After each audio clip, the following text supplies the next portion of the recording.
حضراتكم على الشغل الشاغل للمجتمع المصري والعربي بالكامل، ألا وهو محمد صلاح. إلى أين يذهب محمد صلاح؟ صحيفة سكاي سبورتس البريطانية قالت إنه هنظهر لكم على شاشة اتحاد جدة السعودي مستعد وهيوصل عرض محمد صلاح في الأسبوع. ركز معايا يا عم فكري. في الأسبوع ل1.5 مليون جنيه في الأسبوع، اللي هو تحسبها حسبة بسيطة. طلع الآلة الحاسبة تحسبها حسبة بسيطة في 40 منه، فتطلع لك بالمصري 60 مليون جنيه في الأسبوع. يعني دول عم فكري مثلا دول يشتروا 10 شقق في حدائق الأهرام. تاخد لي بالك؟ 6 مثلا منهم واجهة بحري أمامي و4 خلفي ب 25% خدمات. ده في الأسبوع الأولاني. في الأسبوع الثاني 10 زيهم. على آخر السنة هياخد حدائق الأهرام بالدائري ويعمل هو عليه كارتة براحته اللي هو عايزه. يعني انت بتتكلم في 60 مليون في الأسبوع، يعني 240 مليون في الشهر، يعني رقم غريب جدا جدا. في السنة 3 مليار، اللي هو ازاي انا ما اعرفش، بس هو ده الرقم. 3 مليار جنيه مصري، ده الرقم اللي معروض على صلاح ياخده في جيبه. عشان بس ايه، انا بس عايزك دايما وانت بتفكر في الحاجات اللي هي الارقام الخزعبليه ديت، وانت ايه، انا عارف طبعا كل واحد له مطلق الحريه في التفكير في الكوره زي ما هو عايز، محدش بيحجر على راي حد.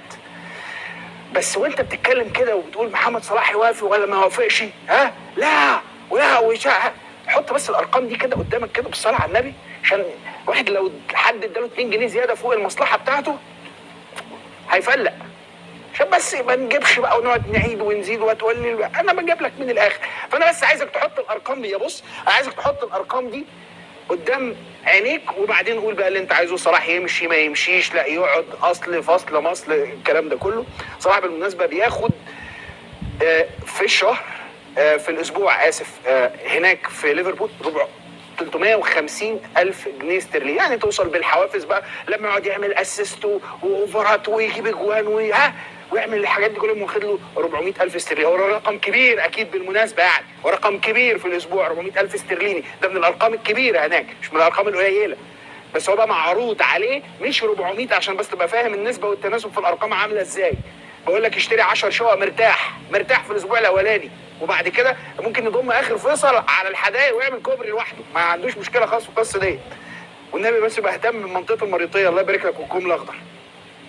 فاللي احنا بنتكلم فيه ده نسبه بالنسبه والتناسب كده، انت بتتكلم في رقم 400,000 استرليني ل1.5 مليون.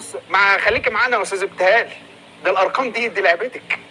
1.5 مليون استرليني. بس احنا عايزين صلاح. احنا عايزين صلاح، عايزينه. لا خلاص ده مش عم فكرة، ده صلاح. فانت الرقم ده بقى، تعالى بقى بعد كده ايه، نشوف بقى هو يفكر ازاي، الترابيزه بتاعته بقى يفكر فيها ازاي، هو حاسبها حسبه ايه. انا عملت ارقام وعملت القاب وحققت ده وجي الوقت ده، ولا لا انا محتاج لسه 2 كمان في اوروبا، وبعدين ارجع اروح على التجربه السعوديه واروح على اتحاد جده. كل ده هو اكيد بيفكر فيه. انما الشاهد ان احنا قدام عرض زي ما حضراتكم شايفين، هو رقم تاريخي. هو الاغلى لاي لاعب هيكون في تاريخ كرة القدم السعودية بل وفي العالم كله. السلام عليكم، اهلا وسهلا بيكم في حلقه جديده من برنامجنا قهوه الخواجه. دايما بنقول بتشجع كوره ولا بتشجع نادي؟ اكيد بتشجع كوره. النهارده ابراهيم فايق دوخنا بالارقام. ابراهيم فايق قال لنا شويه اصفار وشويه ارقام وشويه وحدايق وكباري واهرامات، وابراهيم فايق رايق على الاخر. النهارده في حلقه عرض اتحاد جده السعودي لمو صلاح. ده مش عرض، ده يعني انت يعني ايه، ارقام واصفار تحس ان اعرف قيمه ابن بلدك، اعرف قيمه محمد صلاح، اعرف قيمه الراجل اللي صنع التاريخ لنفسه. الراجل دلوقتي ارقام بالمليارات، بل يعني كل حاجه تحت رجل محمد صلاح. في عرض سعودي، فلوس فلوس بكل ما تحمله كلمة من معنى. 6 شقق يا راجل، ده دائري ايه ده؟ انت تشتري منطقة تعمل جمهورية لنفسك، تعمل جمهورية محمد صلاح، محدش يقرب هنا. آه، تعمل تصريح دولي. ايه اللي الارقام دي؟ كل ده ونيجي احنا بفكرنا البسيط مش عارفين، احنا كمصريين مش عارفين قيمة محمد صلاح. وابراهيم فايق بسطها لك وقال لك، يا راجل ده اللي بياخد 2 3 جنيه فوق مصلحته بيقول لك ده مرضيه ويعني وشفنا الحاجه في موضوع الفلوس. فمحمد صلاح القصه مش قصه فلوس، الموضوع ما بقاش فلوس، هو عدى ليفل الفلوس خلاص. بعدين شفت اما انت تبقى كبير بيغروك بايه؟ بعرض كبير. لما تبقى انت ضعيف بيقول لك على البونص بتاعك ضعيف. فهو ده سر وقوة محمد صلاح. محمد صلاح عشان كبير قوي تسمع 3 مليار جنيه مصري سنويا. 3 مليار جنيه مصري سنويا، المليار فيه 1000 مليون. اصحى واستوعب وهات الآلة واحسب.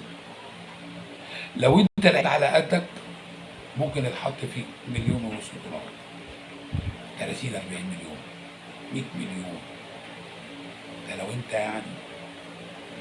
لكن لما تكون انت عن في اعلى درجات النجاح كل حاجه بتبقى معاك، لان انت اخترت النجاح. ولحد وقتنا هذا محمد صلاح اختار النجاح. محمد صلاح ما جريش ولا 3 مليار جنيه في السنه، ده هيمضي سنتين، هيمضي سنتين. يعني ممكن مثلا ايه، يعني مش عارف، يعني يشتري مثلا مهندسين بالزمالك مثلا، يشتريهم دول كده منطقتي كده، ارقى حقين في مصر. فالقصه مش قصه يشتري ايه ويعمل ايه. بص الفرق، وبص التقييم السعودي لمحمد صلاح تقييم عالمي، تقييم يليق بمحمد صلاح. ورغم كده محمد صلاح اختار التاريخ، لان محمد صلاح هيجي يوم من الايام ويتقال ان هو من افضل في التوب 5 وفي تاريخ ليفربول بالكامل. هيذكر محمد صلاح في تاريخ ليفربول الى الابد، والفلوس جايه. وعايز اقول لك المفاجاه ان بعد سنتين هيروح فري، يعني ممكن يروح بنفس العرض تقريبا، ده لو ما زادش. حبيبي خواجه جنون ابراهيم فايق، حلقه موت، حلقه ناريه، حبيبي خواجه.